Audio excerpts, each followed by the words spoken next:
कांग्रेस के नेता राहुल गांधी के लिए कोर्ट से बुरी खबर आई है। हर तरफ से राहुल गांधी घिरते जा रहे हैं। ब्रिटिश नागरिकता केस में भी उनकी आफत बढ़ी हुई है। राहुल गांधी पर आरोप लग रहे हैं कि उनके पास ब्रिटिश की भी नागरिकता है। वहीं राहुल गांधी की कथित ब्रिटिश नागरिकता को लेकर चल रहा विवाद के बीच ब्रिटेन सरकार ने भी राहुल गांधी के पासपोर्ट और नागरिकता से संबंधित दस्तावेज भारत सरकार के गृह मंत्रालय को सौंप दिए हैं। ऐसे में अब इस मामले में कोर्ट में सुनवाई चल रही है और केंद्र सरकार ने बंद लिफाफे में जज के सामने सबूत भी पेश किया है।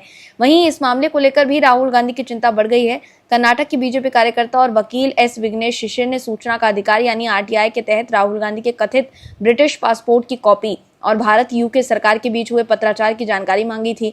यूके सरकार ने इस अनुरोध का जवाब देते हुए संबंधित दस्तावेज भारतीय दूतावास के माध्यम से भारत सरकार को सौंप दिए थे। वहीं याचिकाकर्ता विघ्नेश शिशिर का दावा है कि ये दस्तावेज कोर्ट में सबूत के तौर पर पेश किए जाएंगे, जो ये साबित करेंगे कि राहुल गांधी ने ब्रिटेन की एक कंपनी बैकऑप्स लिमिटेड में डायरेक्टर रहते हुए खुद को ब्रिटिश नागरिक घोषित किया था।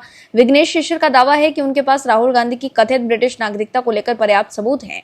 दूसरी तरफ एक और मामले में राहुल गांधी और सोनिया गांधी की मुश्किलें बढ़ती दिख रही हैं। क्या है पूरी खबर, बताते हैं आपको इस रिपोर्ट में। दर्शकों, राहुल गांधी जबरदस्ती धर्मेंद्र प्रधान के इस्तीफे का क्रेडिट लेने की कोशिश कर रहे हैं। वहीं कांग्रेस के नेता भी धर्मेंद्र प्रधान के इस्तीफे का श्रेय राहुल गांधी को दे रहे हैं। दिल्ली प्रदेश युवा कांग्रेस ने पूर्व केंद्रीय शिक्षा मंत्री धर्मेंद्र प्रधान के इस्तीफे के बाद कई इलाकों में थैंक यू राहुल गांधी के होर्डिंग्स लगाए हैं। वहीं राहुल गांधी ने कहा कि इस सरकार को हटाने का वक्त आ गया है। लेकिन इस बीच कोर्ट से राहुल गांधी की चिंता बढ़ाने वाली खबर आई है।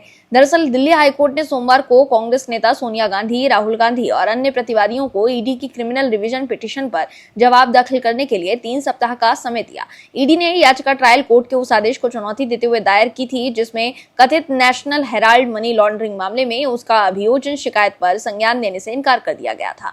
बता दें कि जस्टिस मनोज जैन की सिंगल जज बेंच ने प्रतिवादियों को अपना जवाब रिकॉर्ड पर रखने के लिए समय दिया और मामले की अगली सुनवाई 10 सितंबर के लिए तय की। वहीं कांग्रेस नेता सोनिया गांधी और राहुल गांधी के अलावा ईडी ने Congress overseas chief Sam Pitroda, Suman Dubey, Sunil Bhandari, Young Indian और डोटेक्स मर्चेंडाइज प्राइवेट लिमिटेड को इस मामले में आरोपी बनाने का प्रस्ताव दिया है। ईडी ने राउज एवेन्यू कोर्ट के 16 दिसंबर 2025 के उस आदेश को चुनौती दी है, जिसमें कोर्ट ने पीएमएलए के तहत उसके अभियोजन शिकायत पर संज्ञान लेने से इनकार कर दिया था।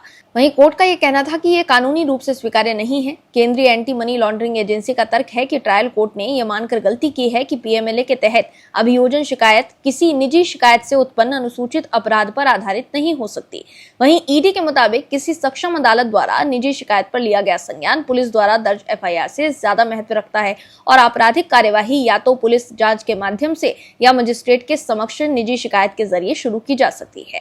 वहीं इससे पहले ईडी की ओर से पेश सॉलिसिटर जनरल तुषार मेहता ने तर्क दिया था कि अगर ट्रायल कोर्ट की व्याख्या को बरकरार रखा जाता है तो पीएमएलए बेकार और अनावश्यक हो जाएगा। इस मामले की सुनवाई के दौरान केंद्र सरकार के कानूनी अधिकारी ने कहा कि पीएमएलए में मनी लॉन्ड्रिंग अपराध के पंजीकरण के लिए कोई विशिष्ट तरीका नहीं बताया गया है और इसके लिए केवल अनुसूचित अपराध से जुड़ी आपराधिक गतिविधि का आरोप होना आवश्यक है। वहीं इससे पहले ईडी की बात सुनने के बाद दिल्ली हाई कोर्ट ने कहा था कि मामले पर विचार करने की आवश्यकता है और उसने पुनरीक्षण याचिका पर सोनिया गांधी, राहुल गांधी और अन्य प्रतिवादियों को नोटिस जारी किया था। तो देखा आपने कैसे कोर्ट में राहुल गांधी की चिंता बढ़ गई है। वहीं हाल ही में राहुल गांधी द्वारा कथित तौर पर आय से ज्ञात स्रोतों से अधिक संपत्ति अर्जित करने के मामले में सुनवाई हुई थी। ये याचिका भी विघ्नेश शिशिर द्वारा दायर की गई थी, जिस पर सुनवाई हुई है। वहीं राहुल गांधी की ब्रिटिश नागरिकता को लेकर भी विघ्नेश शिशिर ने ही कोर्ट में याचिका दायर की है, जिस पर सुनवाई चल रही है। विघ्नेश शिशिर द्वारा दायर याचिका में राहुल गांधी पर आय के ज्ञात स्रोतों से अधिक संपत्ति अर्जित करने का आरोप लगाया गया है और इस मामले की सीबीआई और ईडी से जांच कराने की मांग की गई है। इसके अलावा दूसरे मामलों को लेकर भी राहुल गांधी के खिलाफ कोर्ट में सुनवाई चल रही है। Bureau report, OMH news. आप दर्शकों से विनम्र निवेदन है कि चैनल को सब्सक्राइब जरूर करें